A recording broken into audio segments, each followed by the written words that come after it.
Сәлеметсіңдер ме балалар? Қалдарың қалай? Қазақ тілі сабағын бастаймыз. Здравствуйте, ребята! Как ваши дела? Начинаем урок казахского языка. Балалар, бүгінгі сабағымыздың тақырыбы саяхат. Тема сегодняшнего урока – путешествие.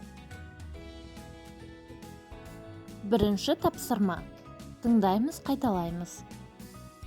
Слушаем и повторяем. Саяхатқа немен барамыз?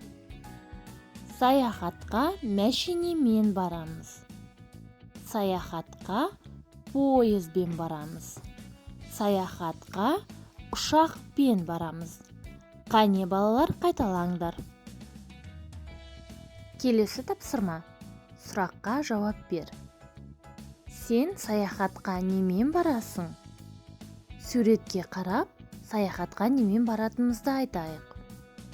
Мен мәшинемен барамын. Келесі суретте ұшақ, е? Мен ұшақпен барамын. Ал келесі суретте не көріп тұрсыңдар балалар? Дұрыс айтасыңдар, поезд. Мен поездбен барамын. Және мен автобуспен барамын. Қане, сен саяхатқа немен барасың? Жауап берші. Балалар, келесі тапсырма бойынша сұраққа жауап береміз. Суретте неше пойыз бар?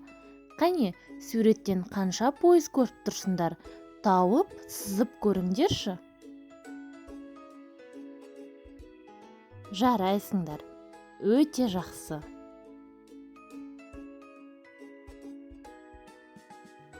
Ал енді келесі тапсырмаға көшейік. Балалар, ұшақ жасап үйренейік. Суретте көрсетілген нұсқаулық бойынша қағаздан ұшақ жасап, суретке түсіріп маған жолда. Мен күтемін. Жарайсыңдар балалар. Сабаққа белсенді қатыстыңдар. Бүгінгі сабағымыз аяқталды. Келесі сабаққа дейін сау болыңдар.